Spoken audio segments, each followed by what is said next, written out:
water? Sorry, Barbara. That's okay. That's okay. Just, yeah, no problem. Just a quick welcome there. So, again, we were just talking about the benefits of protecting ecosystems on a watershed level, and how protecting a watershed really can provide clean drinking water, critical habitat. And it's important to really look at that big picture when you're doing an ecosystem protection like this. And again, each town by itself may really struggle to restore their water quality and water connectivity, but by working together, we can have a bigger impact. It's also great to work on a project like this because we can all share our knowledge and experience and expertise. You'll be hearing from other partners here today in this program, and they have a lot of really in-depth knowledge in each of their specific areas. So again, protecting watersheds really has a statewide significance. The Saco River's really not the only watershed in need of restoration here in New Hampshire. Across the state, management plans are helping communities to implement proactive steps to really manage stormwater and other threats to really help protect our most important water resources. And part of NHACC's mission is to facilitate communication and cooperation among commissions. And conservation commissions really play an important role in watershed protection. So this seems like a very reasonable partnership to be part of. The culvert modernization program, which we're going to talk more about in today's program, it's going to work to coordinate outreach and cooperation among commissions and other town boards in the Saco watershed to really, again, protect our drinking water and other benefits from the watershed. So NHACC encourages communities to develop and implement regional conservation priorities, just like the Saco Headwaters culvert modernization program. So if you think about it, water really has a way of transcending town lines. And we've found that conservation commissions who think outside of town boundaries are often the most successful. So this project brings together state and regional partners with shared goals to really better protect those water resources. So in today's meeting, we're going to be presenting some findings from an assessment, as you see here from a stream crossing assessment in the upper Saco River watershed. We'll also provide an overview of the opportunities for communities interested in replacing deficient and undersized culverts and crossings. And then we plan to outline the next steps in outreach efforts.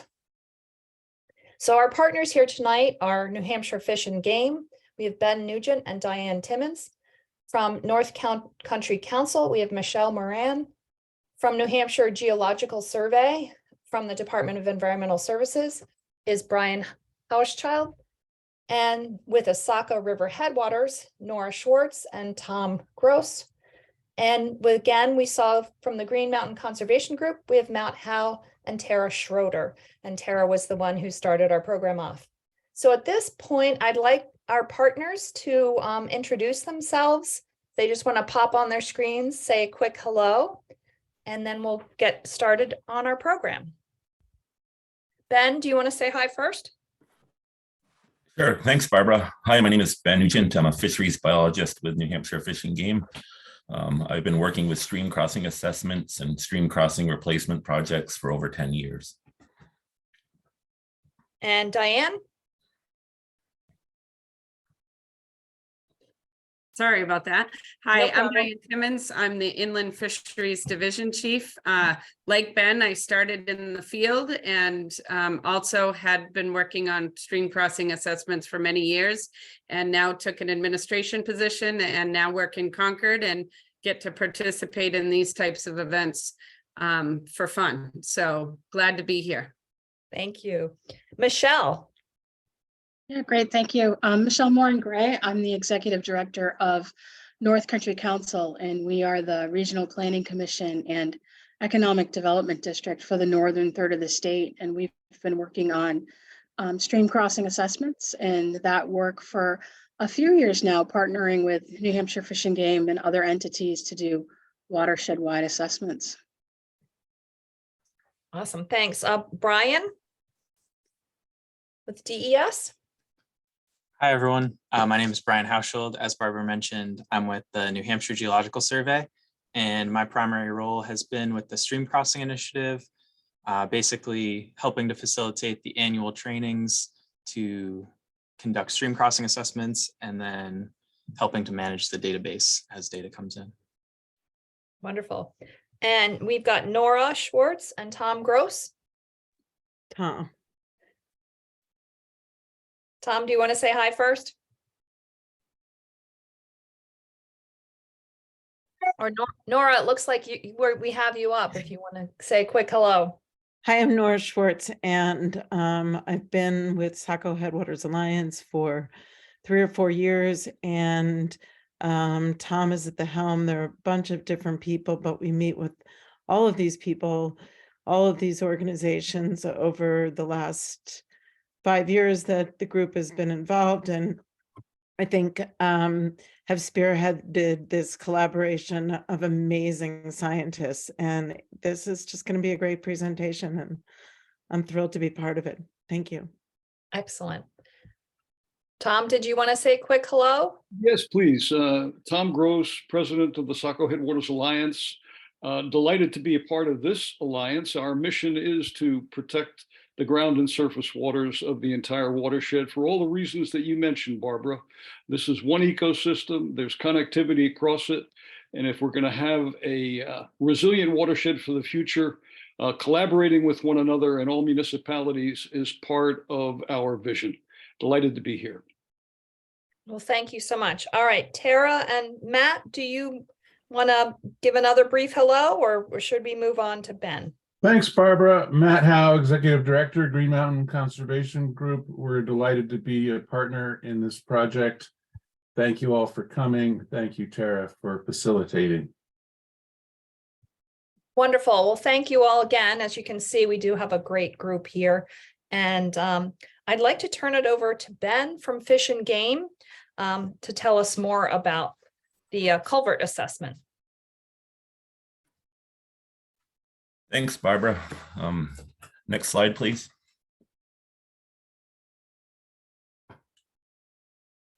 Okay, thank you, Tara.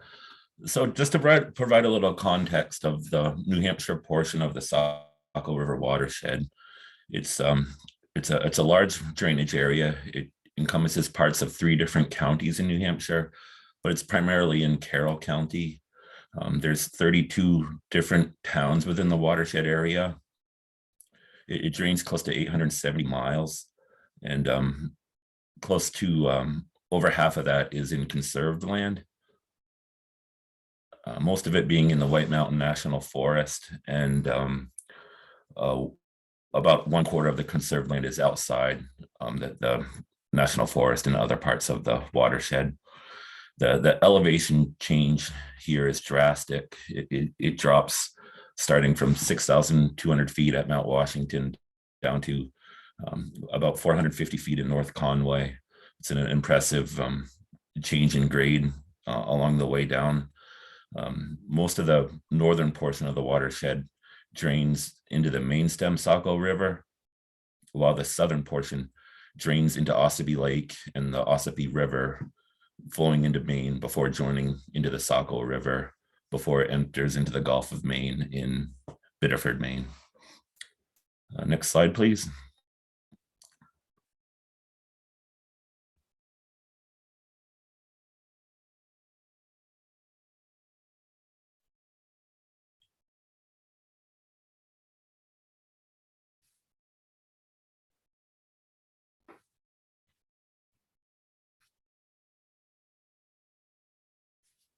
Is a slide able to be changed, Tara? It's being slow to change. Oh, Sorry about that. no. So the map now shows the drainage network of rivers and streams within the watershed. There's over 1,300 miles of rivers and streams, close to 20 square miles of lakes and ponds.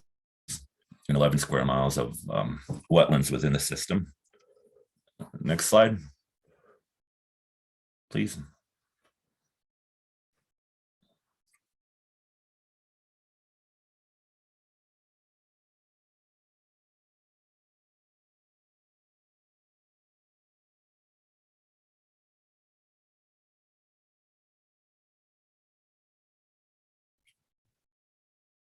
Now the map is showing the road infrastructure throughout the drainage area. And it's pretty similar. The vehicular traditional roads are pretty similar to the miles of rivers and streams, with over 1,300 miles of roads. There's also an additional 340 miles of recreational trails and 71 miles of railroads. And next slide, please. So using mapping software, we could identify potential areas where rivers and streams intersect roads, trails, and railroads. And using the software, it's predicted that close to 1,200 road stream crossing intersections occur in the drainage area. Okay. So unless your profession deals with stream crossing structures, there's probably not a lot of thought that goes in or consideration about stream crossing structures in most people's lives. But they're essential and critical for daily life, commerce, and public safety. We began the targeted stream crossing assessments within the watershed in 2020 and collected the information for 3 years using a standardized approach that you'll hear about in the future. We're concerned that some of these structures are very old and deteriorated, and there might not be a lot of attention looking at them at this point.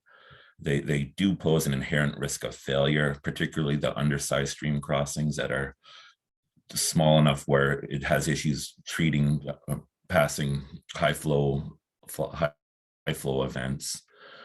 The cost to replace these structures are extremely expensive, and the amount of opportunity to get outside funding is extremely limited and competitive. And watersheds in general don't follow political boundaries, as Barbara was talking about at the opening. So a watershed level perspective on planning to replace culverts is essential. If upland stream crossing was to be replaced, it could change the hydrology of a stream, and it could have an influence or impact on downstream crossing structures. But stream crossing structures also pose potential impacts on general water quality, natural stream processes, and floodplain function, and as well as potentially impacting aquatic species. The map on the left has blue flags, and those are documented flood impacts from town hazard mitigation plans throughout the area. I believe there's over 90 identified flood impacts throughout the watershed. Okay. So stream crossing structures come in several different sizes and can consist of a variety of different materials. Historically, they were installed primarily just to convey flow under a road or a trail. Not much information or much consideration may have gone into a crossing design to accommodate fish or a natural stream process or function. That's changing now, but we still have a lot of these older structures out on the landscape. They can consist of a wide variety of different structure types, from wide open spanning bridges to closed structures like culverts, which can consist of metal pipes or concrete structures. Some of the crossings, particularly on OHRV trails, are just a structure type of what they had handy. The structure with a question mark in the center bottom was actually a box culvert constructed of wood, and it was highly deteriorated and about to just collapse on itself. So, okay.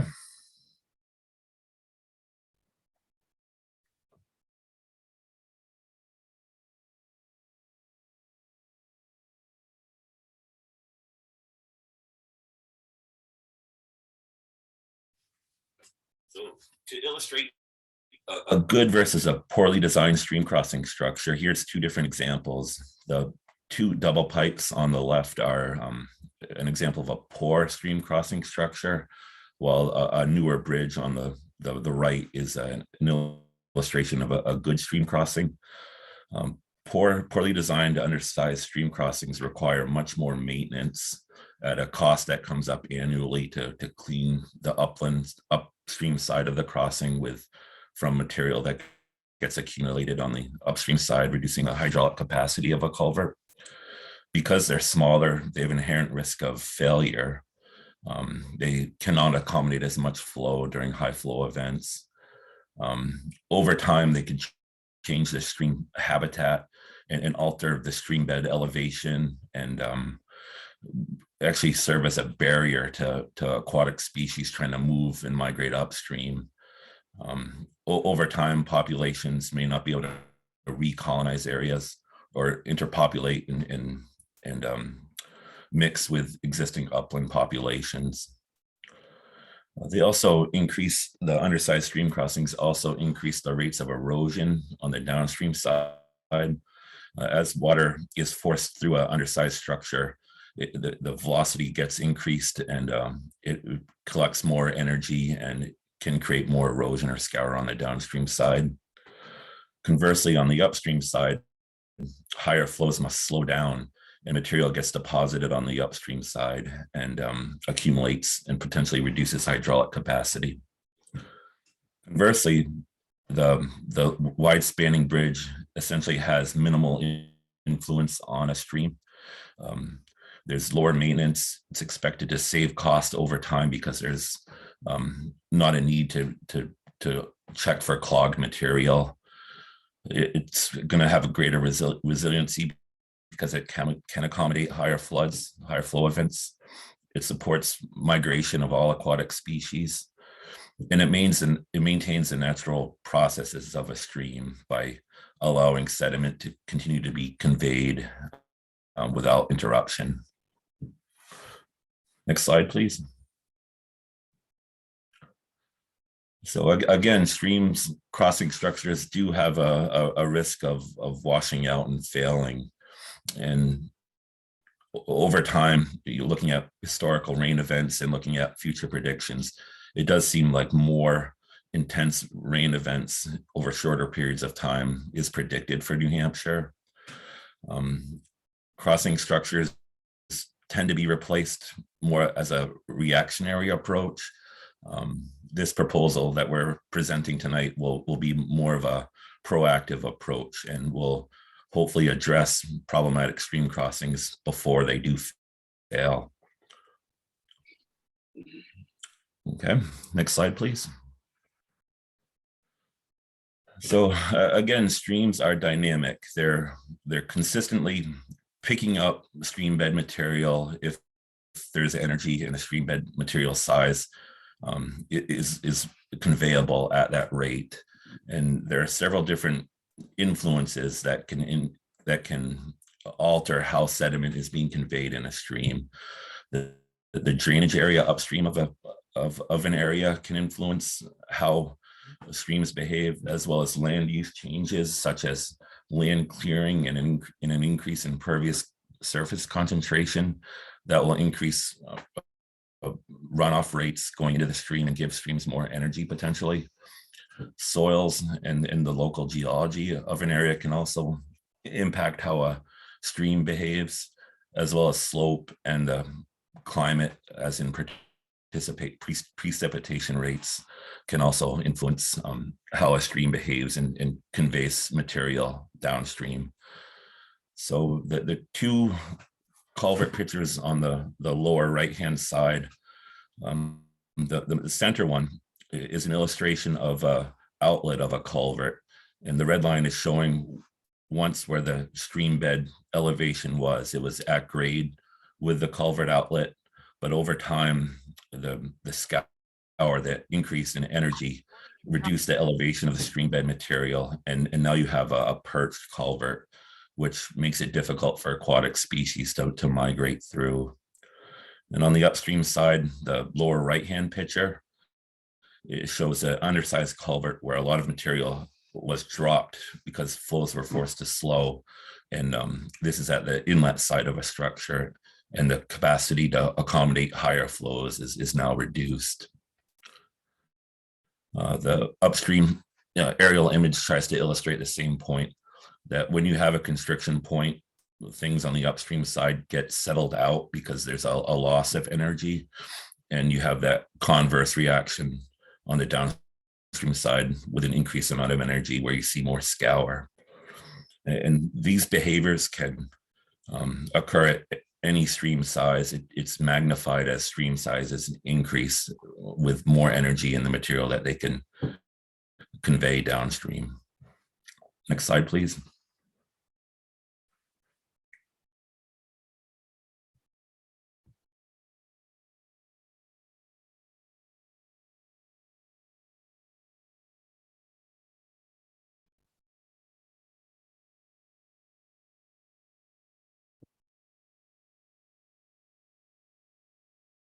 So undersized perched culverts or other stream crossings can impact migratory routes for a variety of different aquatic species. Brook trout is the primary target for us in the Saco River watershed. Most people don't really think of fish as being a migratory species. Doing some radiotelemetry studies in the northern part of the state where brook trout have full access to multiple different habitats, they were able to reach their ideal habitat types, the best spawning areas, the best areas to overwinter. And the radio tracking indicated that fish can move up to 70 miles a year if given the opportunity. Other species like freshwater mussels depend on fish to move and recolonize areas. Their microscopic Glaucadia, a juvenile stage, attaches to fish, and that's how they get dispersed throughout different habitats. Other species that are also terrestrial, like turtles, may find barrier stream crossings unsuitable to go through, and may choose to go over the road, and that can potentially introduce traffic mortality on them. Okay, next slide, please. And I'll pass it off to Brian from New Hampshire Geological Survey to talk about the partnerships that's been established in the stream crossing assessments that occurred in the watershed. Great, thank you, Ben. Hi, everyone. So as I mentioned at the top of the presentation, I've been working with the New Hampshire Stream Crossing Initiative, which is a collaboration between agencies and organizations to conduct standardized stream crossing assessments throughout the state. And my role has been to facilitate the annual training, help out with data collection, so the actual assessment portion, and then managing the database and reviewing and scoring the data for public use. So I'll be talking a little bit about what that process actually looks like.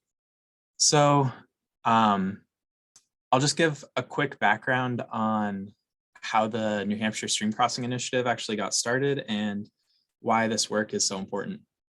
So back in 2005, there were some really high intensity floods in the town of Alstead, which is in the southwestern portion of the state.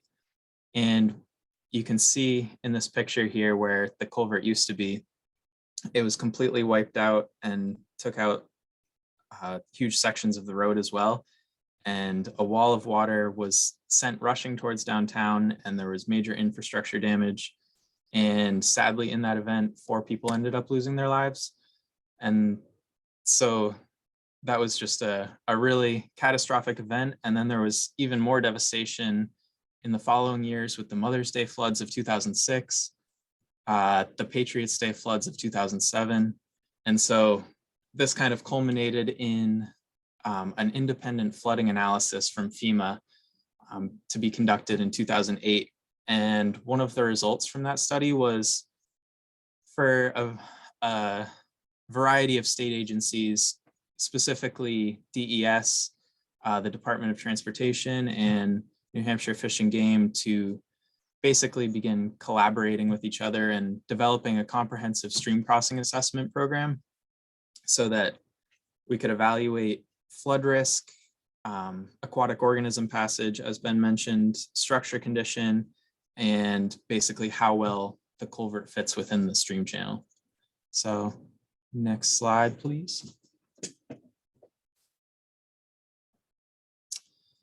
And so I thought I'd just show some more photo examples to get a better sense of what a lot of these culverts look like. And I think this will just kind of be reiterating a lot of what Ben was talking about. But as you can see on the left there, there's that major drop at the outlet where waters continued to scour and wash away sediment. And that creates that fish barrier upstream, as Ben was talking about, and Fish and Game is interested in knowing where that's happening.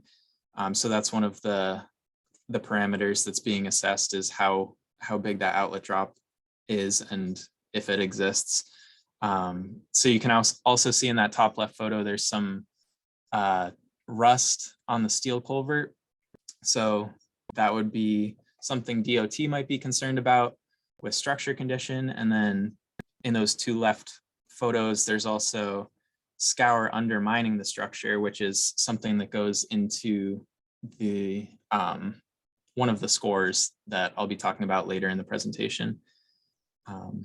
So yeah, in contrast to those perched culverts, you can see the top middle photo and then the bottom right photo are quite a bit different. And so those are some examples where the stream crossing would be much better suited to the watershed, meaning it has a much more minimal impact to the natural flow of the stream.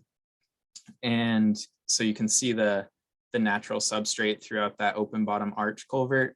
And then the bridge is clearly spanning the natural stream channel. So that's a much better example of what we would want to see on the landscape. So next slide, please.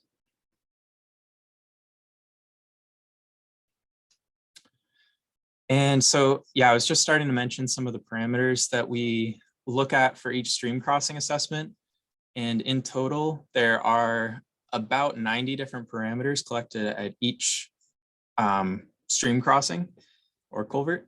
And the protocol has gone through quite a bit of change since it was originally developed in, I guess it was about probably a decade ago when it started to actually form.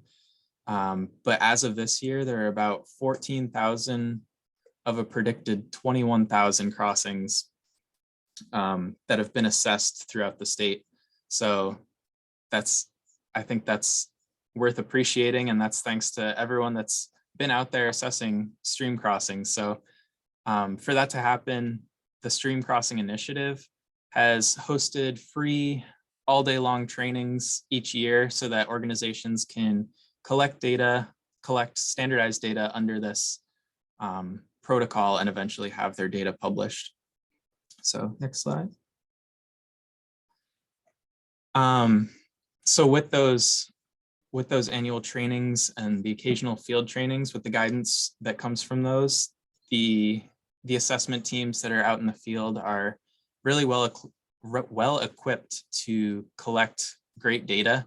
And we've worked with Green Mountain Conservation Group and Fish and Game through the years, and they've been out there collecting really high quality data. And so what's also taken along with the data are 6 standardized photos at each site. And that's not just helpful for anyone who wants to see what a specific culvert or bridge might look like, but it's also helpful when we have our QA/QC interns reviewing the data and doing this comprehensive QC process so that the data can be, it's ensured that the data is reviewed for completeness and accuracy. So we end up with this really robust, dependable data set in the end. And I've alluded to these terms a little bit, and so has Ben, but once the data is reviewed, then it gets scored for these 4 categories. So geomorphic compatibility, basically how well the stream or how well the crossing fits within the shape and form of the stream, aquatic organism passage, which is the ability for fish or other aquatic organisms to pass through the crossing, hydraulic vulnerability or capacity, which is a model to predict the capacity for a certain crossing to pass high flow events, and structure condition, which is just a qualitative evaluation of the culvert or bridge. And so next slide. So after all of those scores are compiled, each crossing ends up with a combination, and then it's published to the Aquatic Restoration Mapper, which is the public map viewer that I believe Diane will be talking about later in the presentation. And so the goal of hosting this data publicly is so that stakeholders can effectively inventory their culverts and bridges and know what's out there so that they can eventually apply for funding opportunities, which is essentially what has happened with this Saco River Watershed stream crossing project, which is really great to see. And as Ben, I think we'll talk about next, the data can be, the data and then the eventual scores that are generated can be really helpful for identifying problematic culverts along the road network. And so, yeah, that's about all I have. I hope this gave everyone some background on how and why the stream crossing data is collected, how it's processed, and then how it can be used to eventually benefit communities and organizations. And the Stream Crossing Initiative will hopefully continue to provide technical support as needed for any future projects. And we're really excited to see this one moving forward. So thank you.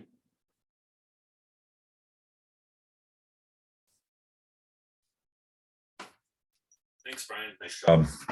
So here's a section that's going to talk about some of the results of the stream crossing assessments for the watershed.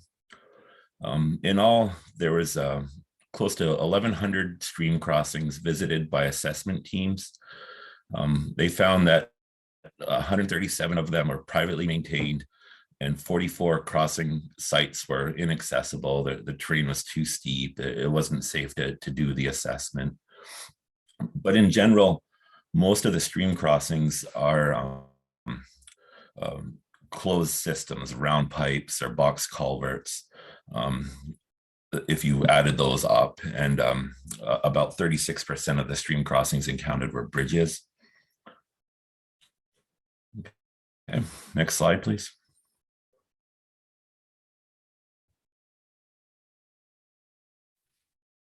So it seems like most of the stream crossings had a fairly good rating on geomorphic compatibility, how they fit within a stream channel, and their potential influence on sediment conveyance within a stream channel.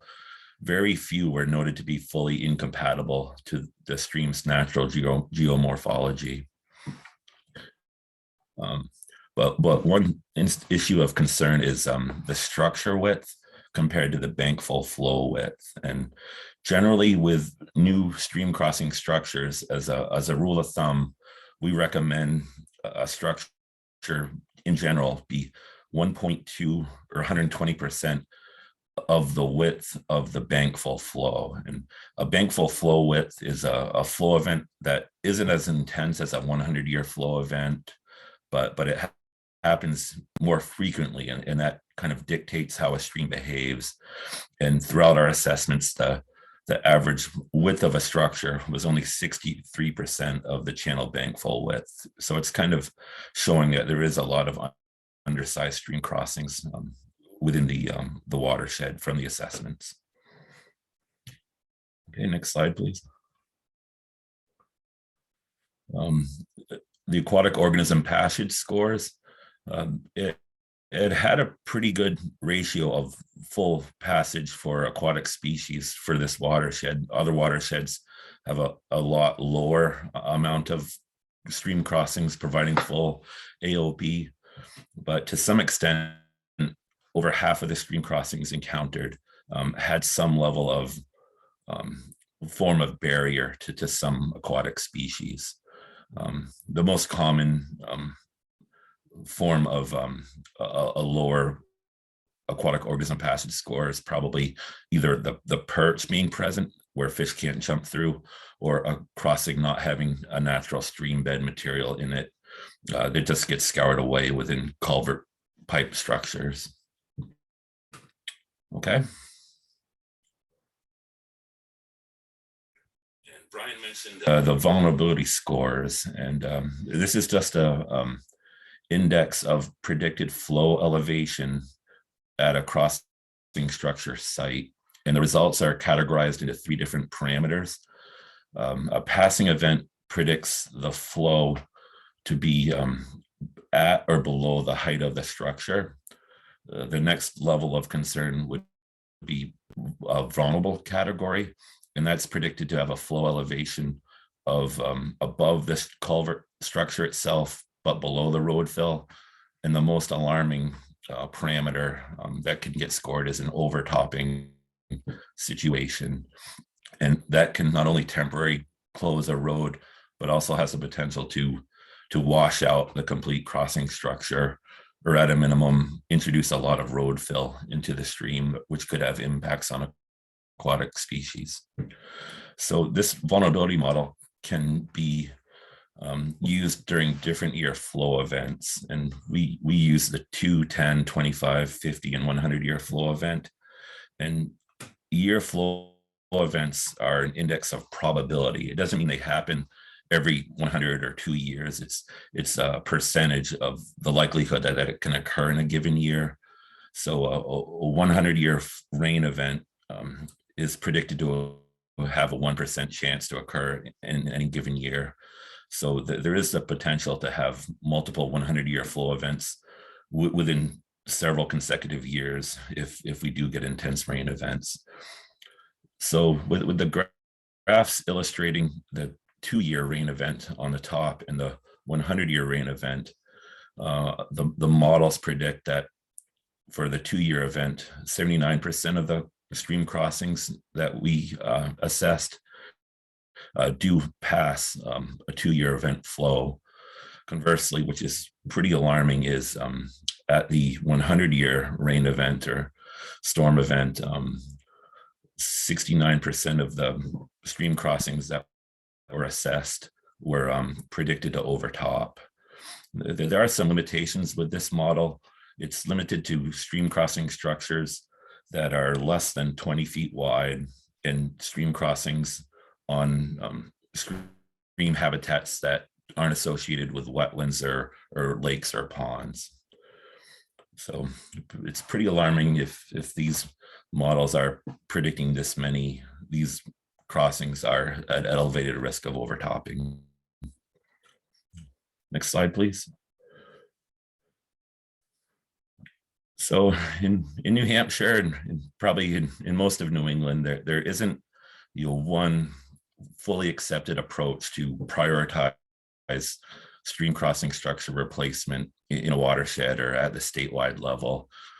For our project, we're proposing to use 5 different parameters that have some level of concern that we're going to include in our list of targeted culverts that are in need of modernization. The first parameter is, again, back to the vulnerability and any stream crossing that was predicted to overtop during a 100-year flow event.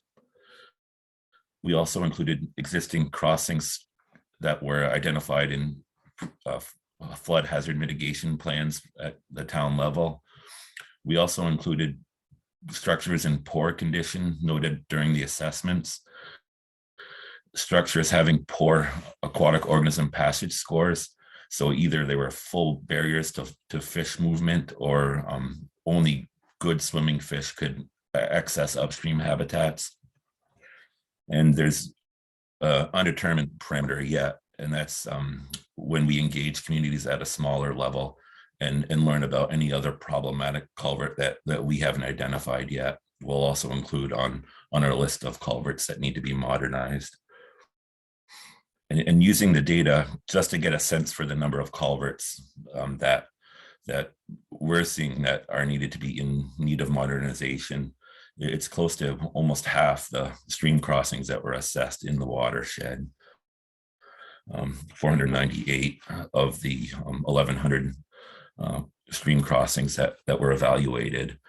And to get a sense for the size of the ideal replacement, we broke it up into different width categories for the structure.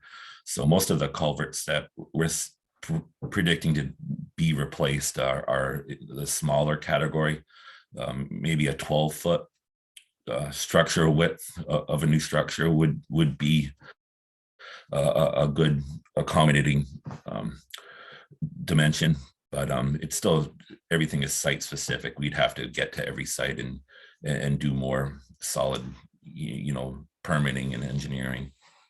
So, and 75 of the crossings would need more evaluation. Those were the culverts that had that wetland or lake or pond habitat or were too wide for the vulnerability model, but another parameter put them in the box to be in need of modernization. And just to get a general, real broad sense for the estimated cost, it really comes down to site-specific conditions to replace stream crossing structures, the amount of road fill, the structure type and size, if there's utilities buried under the road. But we wanted to come up with some sort of estimate to know what the scale of the cost for the watershed would be. And so we used a guidance document from DOT, and the prices seem pretty comparable to a few of the cost estimates we've seen for recently engineered stream crossing structures, but adding it up, it's close to $130 million. And again, this is just a rough estimate, and everything really comes down to site-specific information. But this also needs to include 75 additional crossings where we need to identify structure widths because they weren't collected because of that wetland, lake and pond habitat as well. And so I'm going to stand away now, and you'll hear from Matt and Tom, who are going to discuss this proposal about bringing all communities together to collaborate. Oh, I'm sorry, you'll hear that after Diane next, but I'll pass it off to Diane to talk about the aquatic restoration mapper. Sure. Thanks, Ben. I thought you were going to skip me for a minute. I was sorry. No, that's okay. So we're almost about an hour in. So everybody just take a minute to stretch, whatever. Just stand up, sit back down, take a breather. But anyway, so I'm going to talk about the ARM mapper. It's a fantastic tool. I can't say enough about it. It's a one-stop shop. Basically the website here on the screen is what you use to get to it. Their website at DES has been updated. If you type in the New Hampshire Aquatic ARM mapper, it will come up to a site and this multiple options. And the second link is a fantastic manual on how to utilize the tool. So just FYI that if you do type in New Hampshire Aquatic ARM mapper, it doesn't come up to this screen automatically. So you may want to just quickly jot this down. And if somebody wants to copy it and put it in the chat from the group, that'd be great. I probably should have done that myself. I apologize, I didn't. So once you type that in, you'll click on it. It'll come to this screen. And then in the bottom left of the shaded green, you can click, Tara. It's going to just be a circle. And thank you, Brian. If you, once you get onto this screen, you want to make sure you hit I agree to the terms, because if you don't, it will stay on the screen and you won't be able to utilize the tool. So you'll simply check that, hit OK, and then it will bring you to the next slide. And then here you are at the screen. This is sort of, if you hit 3 times, Tara, it'll bump up the circles, and we'll just do that just because of the delay. But you'll be able to utilize a ton of layers in this. And like I said, it is a fantastic tool that enables you to look at survey photos, stream and riparian data, fish data, conserved land, temperature model results, whether a stream is cold water predicted or not, the crossing scores that you have heard previously in the meeting from Ben and Brian. And this tool is just like Google Maps. If you type in North Conway, New Hampshire, as this example, it pops up here. If you type in a particular business, it will pop up to where you are. If you know the stream you're looking at is by Walmart, you could type in Walmart North Conway, it'll pop up. And then once you get to that, then the other circle on the upper right is the layer icon, and that layer icon opens up what you see here. But if you scroll, you'll see on the right there's that shadow to the right of the layers, just a very thin gray bar. And if you utilize that, you can drag it down, and like most options in any Word program or Office and Windows program, you drag that down, it shows you just a ton of opportunities. So in the stream crossing environmental layers, and then as well as the aquatic wildlife action plan, which is a tool that you can use to look at species of greatest conservation need, some different habitat parameters that are important to those particular species, etc. Next slide. So once you zoom in, you'll be able to, you pick on your different tools. In this particular case, go ahead, Tara, and do it 3 times again. It makes it easier. But in this particular example, I have the aquatic organism passage and the geomorphic compatibility score clicked on, as well as some other species that are identified in the wildlife action plan. And then some different parameters. So you click on those particular ones, and you can look to the left. You see the squares that the aquatic organism passage is the bottom right triangle of the square, and the geomorphic compatibility score is the upper left. And so that's what makes your complete square. And as Ben had mentioned, the different scores, you can look at green as passable, good to go, and for a species, as well as the stream being the stream. And then the red, of course, is the worst of the worst scenario, where you don't have fish species or other aquatic organisms passing, or it's severely impacting the stream. So a complete red square is problematic for sure. And then some other tools that observed here is the predicted cold water fisheries fishery, basically meaning the stream is cold and it provides habitat for that type of species that prefers cold water. So for example, brook trout. And then also I have the link clicked on, or the layer clicked on, for the wild eastern brook trout. And so those different ones are the pink and the blue. And the reason I have the area around Shakoroa circled is because I hope you guys can see this on my screen. It's a little bit harder, but that is blue with a pink outline. So just to show you that you can see multiple layers at the same time. So it's a great tool for this type of scenario. And this also enables you to look at problematic things in your area and see if it's brook trout compatible. There's a lot of funding that surrounds brook trout. So having these two bits of information is sometimes really helpful for getting funding to get things fixed and restored. Next slide.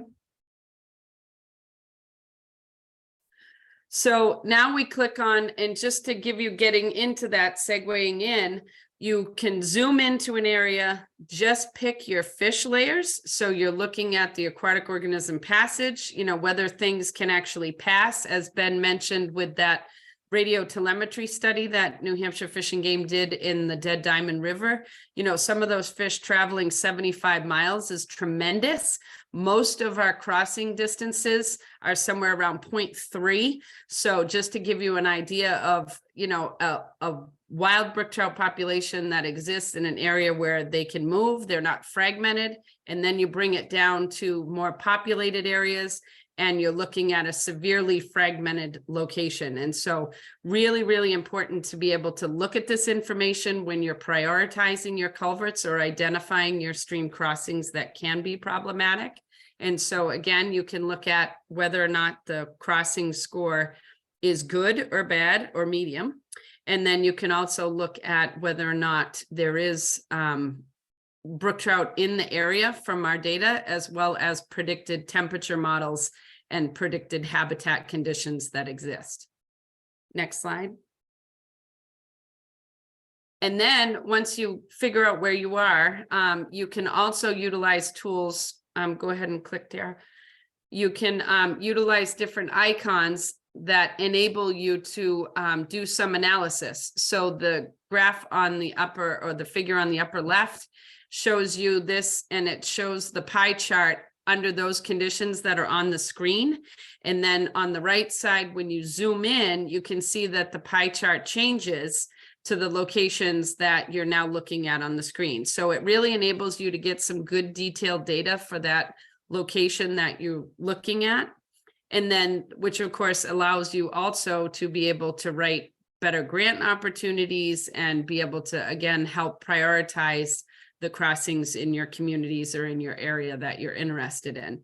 And then the bottom one also looks at, it allows you to look at different things with structural condition. So that's actually the condition of the crossing. So whether it's good, fair, or poor, and just talking about the structure itself, and then not to be confused with the dots on the map that, again, a little bit hard for me to see on the screen, but if you do click on the map, you'll see the survey photos. If you have that clicked, those are also circles, and they're underneath these particular condition scores. So you can, again, the multi-layer tool is there, and you can click on the pictures individually as well. But I just wanted to make that note that your structural condition score is circular, and the pictures, the photos are also circles. So, and then again, just getting to the aquatic organism passage. And so you can look at the condition of the structure, whether it's passable, and whether there's species of concern there. Again, all layers that help you work toward funding and prioritizing, and just the general condition of your landscape, how fragmented it is. Next slide.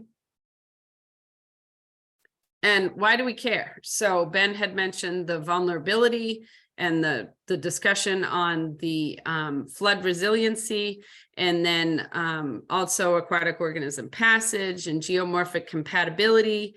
And basically, as we're talking, all of these things, all of these layers and data help you determine what your needs are in the particular communities. And so here you can see the white dots on the squares. Those are the survey photos. So just to give you an idea of the difference between the 10, between the crossing condition, and in this particular case, the circular ones here are the hydraulic vulnerability. So again, you can look at that 1025 100-year flow events, and then be able to see which ones are problematic and when. And then you can also look at the different compatibility scores and what's going on in your community. And one of the things that we've identified is that what's good for brook trout and other aquatic organisms, as far as a structure that's green and geomorphic compatibility green, is really great for people. So we're finding that culverts and stream crossings that are in good condition, you know, they're more stable, they provide the infrastructure and the safety roadways for you know, emergency services, etc. Those crossings that are problematic for aquatic species are also problematic for people. And so what we're finding out is, as we're identifying these poor crossings across the landscape, we're not just concerned about species, but we're also concerned about people and public safety. So it's a win-win as we restore these things and, you know, discontinue fragmentation and increase connectivity across the landscape. Next slide. And with that, I'll transfer it over to the Green Mountain community folks. Well, Conservation, sorry. actually, it's going to be, I think, in my Oh, court. Sorry, it's Saco Headwaters. I'm pulling a That's Ben, perfectly okay. sorry.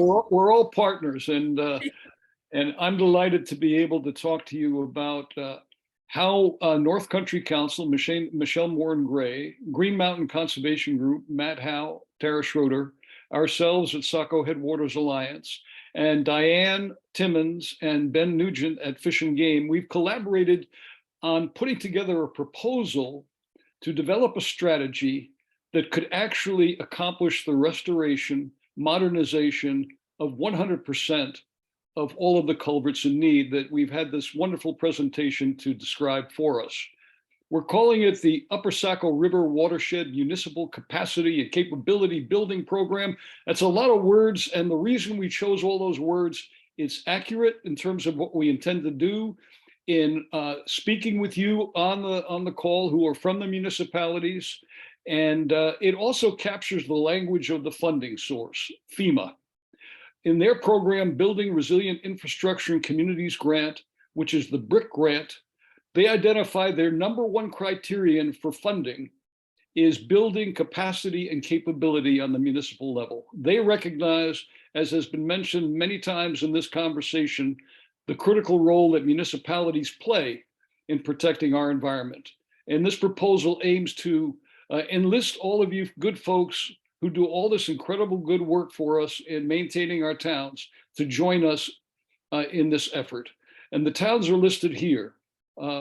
These are the towns that Ben alluded to and Diane in explaining all the maps: Albany, Bartlett, Chatham, Conway, Eaton, Effingham, Freedom, Jackson, Madison, Ossipee, Sandwich, Tamworth, and Wakefield together comprise those 1,000 plus culverts that Ben described and talked about. And so did, of course, Brian and Diane. And of those, as Ben mentioned, perhaps 50% are in need. So if we move to the next slide, please. Our proposal plan aims to develop a strategy and process in collaboration with the towns to modernize 100% of all the culverts in need. My number is off. This was an earlier version. As Ben just told us, it's not 423 culverts, it's 498 culverts plus perhaps another 75 culverts. It's a lot of money. $127 million plus to modernize 100%. Now, why would we want to do 100%? Well, from an ecosystem point of view, from a watershed point of view, considering the threats that Diane and others have discussed, we're thinking about a vision for the future, a resilient future. And just as we make an analogy between a watershed and our individual homes and our individual properties, if we think about the plumbing and infrastructure we've got around our home, in our home, and on our property, if we had a leak or we had damage to some of our plumbing, we wouldn't just fix part of it. We would fix all of it, because we all know that if you don't fix all of it, it's just going to get worse. And if we're thinking about something on the scale of a watershed, and the map here depicts our watershed, over time, and we know this is true in this watershed as in across the state, across the country, and around the world, our natural environment is continuously being degraded, either by major interventions by industry and people building, or incrementally over time. And that's what these culvert disruptions represent: incremental damage over time to the natural landscape. Now, what FEMA has done themselves in studying investment in protecting infrastructure on the question of what is the return on investment, they talk about 6 times a return on investment for an investment. That would be $762 million of a return on an investment of $127 million. Now, these numbers are unusual when we talk about protecting our environment in this state and across the country, but they are necessary numbers. And we think we have a viable proposal that could perhaps get us there. Next slide, please. So what's at stake? And I'm a bit reiterating some of the words that Diane and Ben and Brian have already discussed. and the meaning and value of the Upper Saco River watershed. We have the human ecosystem, and this comprises our vibrant communities and our robust economy. And this human ecosystem depends on the natural ecosystem, which is a rare global gem. And we don't mean to be exaggerating when we say that. Those of us, and probably all of us on this call who care about our environment, know that in New Hampshire, in this watershed, in New England, in the country, on the continent, and around the world, our natural environment is being degraded. And when we look at what we have in this Saco Headwaters watershed, it is an incredible gem. We have wildlife, we have water, we have surface water, we have groundwater. It is drinkable water, and it is a healthy watershed. So we see, as our own organization, the Saco Headwaters Alliance has it, an urgent vision for a resilient Upper Saco River watershed. And that means building resilience in the face of threats. Whoops. Because the threats do not respect municipal boundaries. As we know, pollution doesn't respect municipal boundaries. Drought does not respect municipal boundaries. Flooding does not respect municipal boundaries. What we need to do, we believe, is create something that we have not been able to do in many respects, but is very needed. And that is a collaboration among municipalities and all of us nonprofits who are, and state agencies who are actually committed to the future resilience of this watershed. And we think that, as Barbara Richter mentioned at the outset, representing the New Hampshire Association of Conservation Commissions, since we've got what hopefully will be a funded, fairly unique idea to work on this scale of an entire watershed, there is replicability. If we can do it in the Saco Headwaters watershed, the other watersheds around the state hopefully will be able to follow suit. Next slide, please. So another way of thinking about it is we want to build a legacy for the Upper Saco River watershed, a completely resilient stream crossing culvert infrastructure. And we think about it symbolically and fairly long term. The celebration of the 300th anniversary of America in 2076, for people who are as old as I, is not that far away. I won't see it, but hopefully the young people are actually going to be there, especially our grandchildren. And our grandchildren, we aim to help still enjoy our magnificent, healthy natural environment, our vibrant communities, our robust economy that all comprise the Upper Saco River watershed. Next slide, please. So what's the project timeline? Well, in September 2022, the assessments were completed by New Hampshire Fish and Game, North Country Council, and Green Mountain Conservation Group. And special thanks to Ben and to Tara for doing so much of the amazing field work. And as you learned from Brian and others, and Ben, an incredibly rigorous job of assessing over 1,000 culverts over the past 3 years. Now, as a partnership of North Country Council, Fish and Game, Green Mountain Conservation Group, and the Saco Headwaters Alliance, we've been trying for several years to fund this idea. And we failed a couple of times with a couple of funding sources, and we learned from those failures. And we applied that learning when we discovered that FEMA had this amazing program where actually what we were trying to do was described as the criteria by which they were going to fund projects. So we are cautiously optimistic that in August 2023, they are going to give us an affirmative decision. And that decision comprises a request for funding for the following activities. From December 2023 to September 2024, we aim to complete a collaborative financial strategy with and for the 13 towns. We will send out an RFP for consultancies who specialize in green infrastructure across the United States and choose the consultancy with the best experience and who will be able to collaborate with us and understand our needs and persuade us that they are the right partners. While we're working with these professional consultants who have financial acumen and bond experience and green bond funding, as well as access to the investment communities, we're going to be speaking with you, the 13 towns, so we can have a dialogue from the experts on financing to the experts in our towns of how we can put together a package that could actually be affordable by all of us. From September 24 to December 25, the funding will include outreach, engagement, and a commitment process with each of the 13 towns. We anticipate dialogue with the conservation commissions, the selectmen, the planning boards, the budget committee, town management. Everybody's got a stake, everybody's got a voice, everybody's got a potential contribution. We see this kind of an outreach is going to be critical because it's not going to happen unless the town leaders agree to put a proposal before the voters in March of 2026 to adopt the financial strategy that will be created.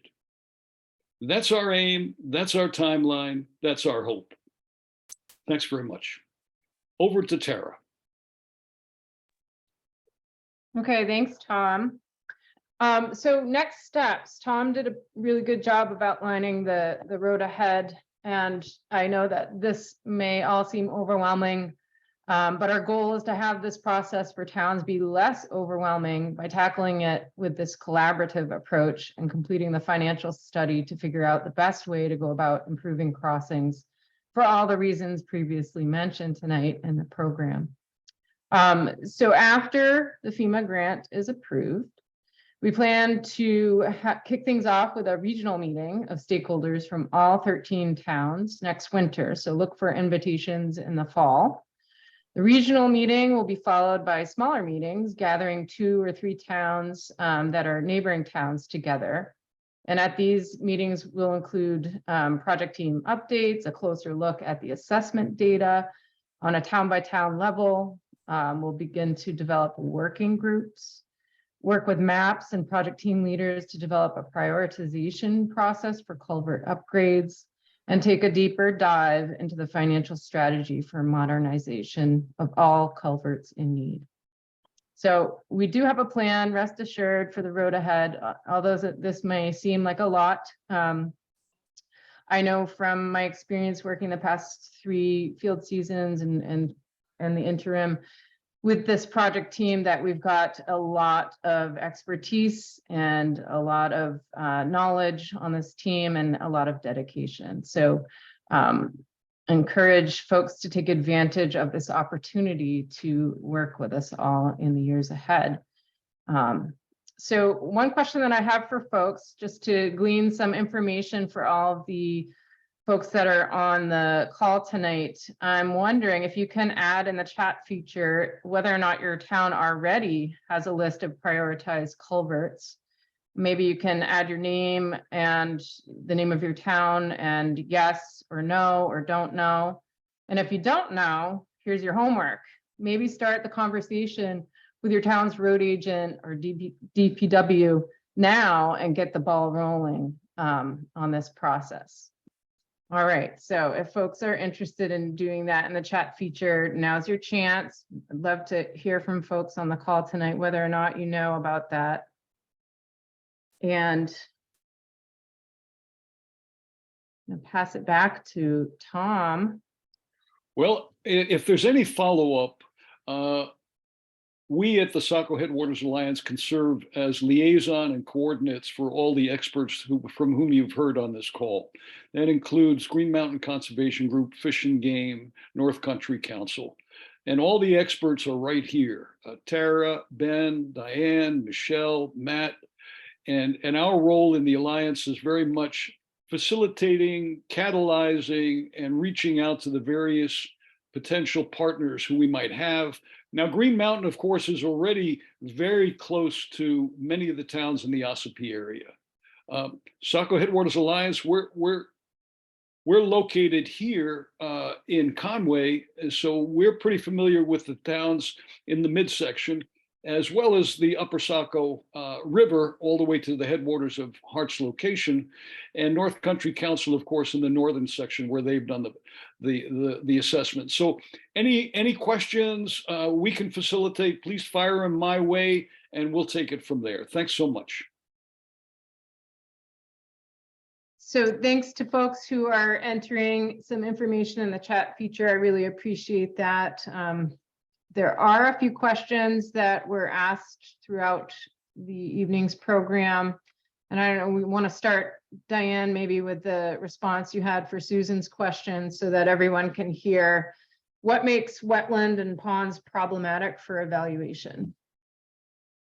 Sure. So basically the issue with wetlands and ponds is that they are wide and you can't get the measurements that you need to the upstream and downstream of the crossing that you would need to be able to put that into the model for the model to be run. And so the other issue, of course, is that if the crossing is below the ponded area, you could potentially have a catastrophic failure, like what was mentioned earlier in the presentation. So it really depends on how big the water body is, but the biggest issue is that you just can't get those measurements that you need to be able to put it into the model. And so the model automatically kicks it back as incomplete.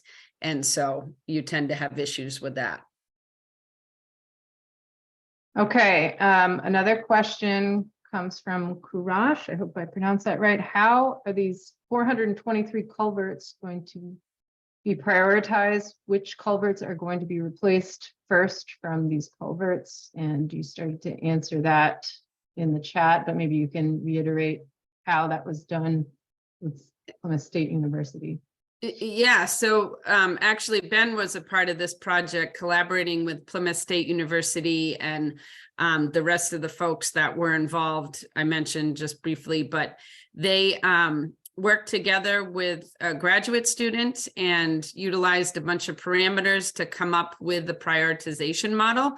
So we all call it CATS model. And so we've been utilizing that and then incorporating new data as we're, to fine tune that even further, as well as look at other modeling efforts out there to come up with the perfect matrix that really works to help us do the best prioritization that we can. And of course, also incorporating the communities and the public safety staff, et cetera, in each town that you really want to make sure, because there are times when, sometimes the model doesn't show up. There's a bunch of times in the Amanuensick watershed, as well as the Androscoggin watershed, those two locations that I have been involved with, where you get out there and there's a bunch more crossings on the landscape that are not necessarily identified by the road stream layer. And so some of those tend to be smaller locations, but they're still contributors to the fragmentation. And so you basically want to make sure you're incorporating all of your data and then looking at some of the work that's been done by various other states, as well as looking at CATS model and fine tuning it with more data as we go across the landscape. So just basically I had put in there the best cocktail, and that's really the best way to explain it. But yeah, we're utilizing a bunch of tools, a bunch of feedback to basically get through that prioritization effort. Really, really important. Can I add a word on that, please? Sure. And that is the rigorous method you just described, Diane, is beautiful and foundational and absolutely necessary. Considering that we're also going to be doing an outreach with towns and we'll be in dialogue with road agents, DPWs, and the other conservation commissions and so on within a town, there's a lot of local knowledge. Absolutely. And plugging into that local knowledge will certainly rely on data as you've described, but will also be a collaborative process, we hope and expect. Absolutely. And that's why I mentioned the public safety folks. So that's exactly what I mean by that, Tom. So thanks for elaborating further, because that's great. Great. Thank you, Diane. Okay, there's another question from Polly. how does the hazard mitigation plan flooding data points / flags make it into the database? I assume that's for you, Brian. Yeah, I could answer that. So the New Hampshire Geological Survey maintains and updates something called the Flood Hazards Geodatabase. And so we basically take data that's given in hazard mitigation plans, which are generated for towns every 5 years, and scan it for any kind of flood events that may have wiped out a culvert or a beaver dam or erosion that might have happened within that town. And then we also take into account any local storm reports or a web EOC, which is basically the hazard. It's the emergency management database. So we take into account all these sources for flooding and then create polygons. And then wherever those polygons intersect a culvert, that's where a black flag appears. So that's what you end up seeing on the aquatic restoration mapper. Hopefully that made sense. Ben did attach the link too in the chat, so. Oh, great. Yeah, that's probably a better, better explanation of it. Thanks, Ben. All right, did I miss any questions, everybody? It sounds like there are some towns that are tackling some culverts and bridges already over the next few years, so that's great to hear. I think I got all of them. Any other questions from folks for the presenters this evening or anyone else on the call? If I could just make a pitch for the Saco Headwaters Alliance, I will definitely say that it's been really great to have Tom with us. He's been definitely keeping the team together without his sort of, herding the cats, if you will.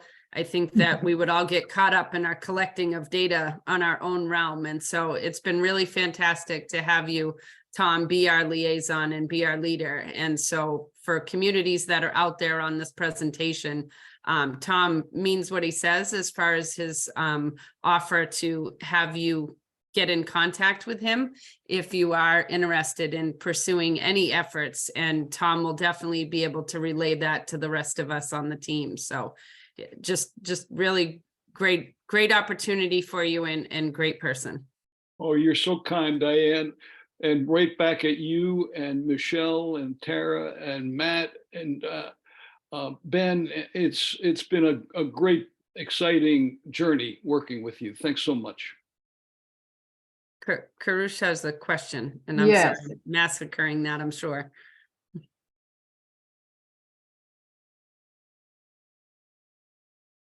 Kurash, do you have a question? I saw your hand was raised. Yeah. Thank you. So I want to thank Diane for answering my question. Actually, I wanted to say it's a great project and it's fantastic. And I'm a PhD student in UNH, and we are collaborating with New Hampshire Stream Crossing Initiative. And I'm very interested in collaborating in this project too. It's very related, and we are going to develop a framework to prioritize stream crossings in a watershed scale, considering the upstream and downstream crossings. And yeah, I wanted to say thank you, and I really enjoyed listening to the presentation. It was awesome, and yeah, I'm looking forward to collaborating with you if you're interested. And that was awesome, and thank you, Diane, for answering the question. Absolutely. Thanks for the comments. Thank you. Okay, anyone else this evening before we wrap things up? And we will be sending out a link for the recording and a couple of these other links that were mentioned for the ARM mapper, ARM funding opportunities, and the hazard mitigation plan flooding data link that Ben shared in the chat feature. and any other resources that we think of that would be worthwhile for you to know about. And we encourage you to share them. Yes. Are they going to be on anybody's website as far as that goes? I Yes, think we can put them on our website. Thank you. Okay, I hear silence. Unless there are any other questions, I think we'll wrap this up. Thank you so much to all the presenters this evening. Thank you for showing up tonight, everyone. And hopefully we'll be in touch with you shortly with some good news about the FEMA grant. Thanks so much, Tara. All right. Thank you, everyone. Good Thanks for night. being here. Good night. Let us know what you want.